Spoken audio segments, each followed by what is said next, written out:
నమస్తే, welcome to Vishwam TV. Corona virus ఎంతటి సంచలనం సృష్టించింది, ఎంతటి ఆరోగ్యపరమైన సంఘటనలు రేకెత్తించింది, ప్రపంచ వ్యాప్తంగా ఎలా ప్రజలను భయాందోళనకు గురి చేసిందో మనందరం చూసాము.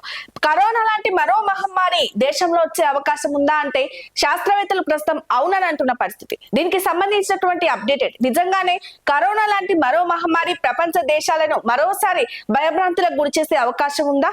లాక్డౌన్ లాంటి మరొక పరిస్థితి మళ్ళీ దేశంలో వచ్చే అవకాశం ఉందా అంటే పరిశోధకులు అవునని చెప్తున్నారు.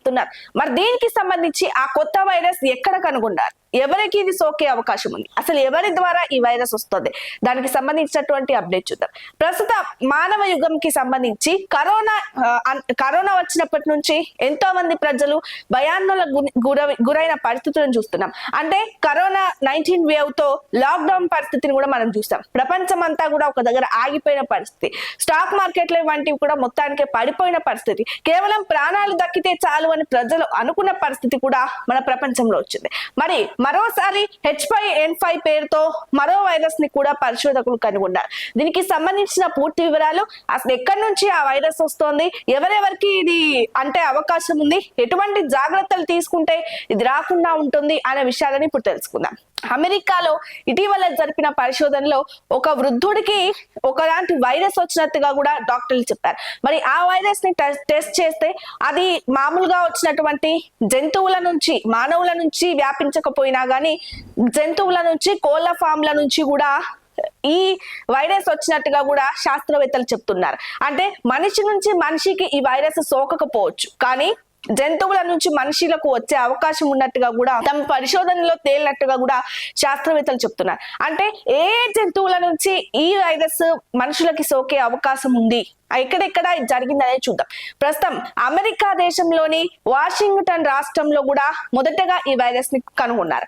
అంటే H5N5 వైరస్ కి సంబంధించి ఇది ఒకలాంటి వైరస్, అంటే ఎక్కువ కోళ్ల ఫామ్ ద్వారా కూడా మనుషులకు వ్యాపిస్తుంది అంటూ కూడా శాస్త్రవేత్తలు చెప్తున్నారు. దాదాపు ఒక 100 మందికి పైగా కూడా ఈ వైరస్ బారిన పడ్డట్టుగా కూడా చెప్తున్నారు. అంటే దీంట్లో కళ్ళు మంటలు రావడము, కళ్ళు ఎర్రగా అయిపోవడము, జలుబు దగ్గు వంటి లక్షణాలు కూడా ఈ వైరస్ ఎక్కువగా చూపిస్తుంది అని కూడా శాస్త్రవేత్తలు అభిప్రాయపడుతున్నారు. మరి దీనికి సంబంధించి WHO అంటే అంతర్జాతీయ ఆరోగ్య సంస్థ కూడా, అంతర్జాతీయ వరల్డ్ హెల్త్ ఆర్గనైజేషన్ కూడా పలు హెచ్చరికలు జారీ చేయడం జరిగింది. అంటే కోళ్ల ఫామ్ కి సంబంధించి ఎవరైతే కోళ్ల ఫామ్ దగ్గర ఉంటున్నారో వారు పలు జాగ్రత్తలు తీసుకోవాలి. అంటే ఎక్కువగా కోళ్ల నుంచి కావచ్చు, మామూలుగా కుక్కల నుంచి కావచ్చు కూడా ఈ వైరస్ వచ్చే అవకాశం ఉంది కాబట్టి తగు జాగ్రత్తలు తీసుకోవాలి అంటూ కూడా చెప్తున్నారు. ఏదైతే అమెరికా దేశంలో ఈ వైరస్ కి సంబంధించి ఒక వృద్ధుడు, ఈ వైరస్ లక్షణాలు ఉన్న వృద్ధుడు కూడా చనిపోయినట్టుగా కూడా వైద్యులు ప్రకటించారు. మరి ఇప్పటికే కూడా ప్రపంచ దేశాలు అలర్ట్ అవుతున్నటువంటి పరిస్థితి. అంటే ఇది మనిషి నుంచి మనిషికి సోకకపోవచ్చు, కానీ ఎక్కువగా జంతువులతో సమీపంలో ఉండే వ్యక్తులకే ఈ వైరస్ ఎక్కువగా సోకే అవకాశం ఉన్నట్టుగా కూడా శాస్త్రవేత్తలు అభిప్రాయపడుతున్న నేపథ్యంలో వచ్చిన 100 కేసులకు సంబంధించి కూడా 100 మంది కూడా ఇంట్లో ఏదో ఒక పెంపుడు జంతువుని పెంచుకునే వాళ్ళు కావడం విశేషం. మరి ఇంతకీ ఈ వైరస్ ఎక్కువగా ఎలా కనుగొనొచ్చు అంటే తీవ్రంగా జ్వరం రావడము, జలుబు దగ్గు రావడము, జంతువులకి సమీపంలో ఉండడము లాంటి లక్షణాలు కూడా ఈ వైరస్ ని మనకి చేరువలో చేస్తాయి అని కూడా చెప్తున్నారు. మరి అమెరికాలో ఈ వైరస్ సోకిన ఒక వృద్ధుడు చనిపోవడంతో కూడా ప్రపంచ దేశాలని వరల్డ్ హెల్త్ ఆర్గనైజేషన్ అలర్ట్ చేసింది. అంటే కరోనా లాంటి మరొక పరిస్థితి మన ప్రపంచంలో తలెత్తకుండా కూడా తగు జాగ్రత్తలు తీసుకుంటుంది. మరి ఇప్పుడు చూద్దాము, H5N5 వైరస్ అంటే ఎక్కువ ఏ జంతువుల నుంచి మనకి వ్యాపించే అవకాశం ఉంది, అంటే ఎటువంటి జంతువుల నుంచి మనల్ని మనం కాపాడుకోవాలి, ఎటువంటి జంతువులకి మనం దూరంగా ఉండాలి అనే విషయాన్ని చూద్దాం. ముందుగా పౌల్ట్రీ అంటే కోళ్ల ఫామ్ కి సంబంధించి కూడా మనము అమెరికాలోనే కాదు మన దేశంలో కూడా తెలంగాణ రాష్ట్రంలో కూడా ఎన్నో పౌల్ట్రీ ఫామ్లు ఉన్న విషయం. అంటే చికెన్ వ్యాపారం చేసే ఎంతో మంది వ్యాపారస్తులు కావచ్చు పౌల్ట్రీ ఫామ్ నడుపుతూ ఉంటారు. ఆ విషయం కూడా మనందరికీ తెలిసిందే. కాబట్టి ఇటువంటి కోళ్ల దగ్గర నుంచి మనల్ని మనం కాపాడుకోగలుగుకుంటే, అంటే కోళ్ల ఎక్కువగా గోళ్లలో కూడా ఈ వైరస్ ఉన్నట్టుగా కూడా చెప్తున్నారు. కాబట్టి కోళ్ల నుంచి మనం దూరంగా ఉంచుకోగలిగితే ఈ వైరస్ బారిన పడకుండా ఉండొచ్చని వైద్యులు చెప్తున్నారు. మరోవైపు చూసుకుంటే వైల్డ్ బర్డ్స్ అంటే పావురాలు కావచ్చు, మామూలు మామూలుగా చిలుకలు కావచ్చు, పిచ్చుకలు కావచ్చు, లాంటి వాటిని మనం సరదాగా పెంచుకుంటూ ఉంటాం ఇంట్లో.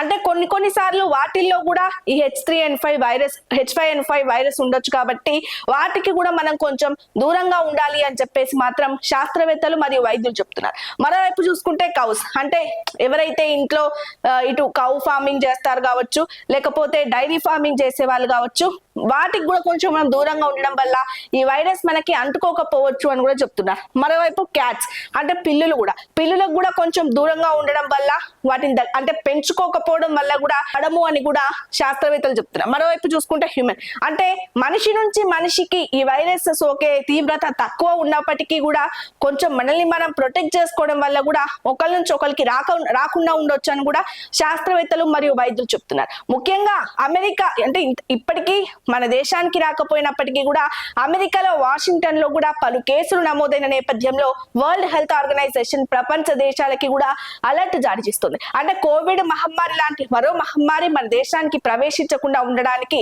ఇప్పటికే రాష్ట్ర ప్రభుత్వాలతో పాటు దేశ ప్రభుత్వాలకి, కేంద్ర ప్రభుత్వాలకి కూడా WHO హెచ్చరికలు జారీ చేసింది.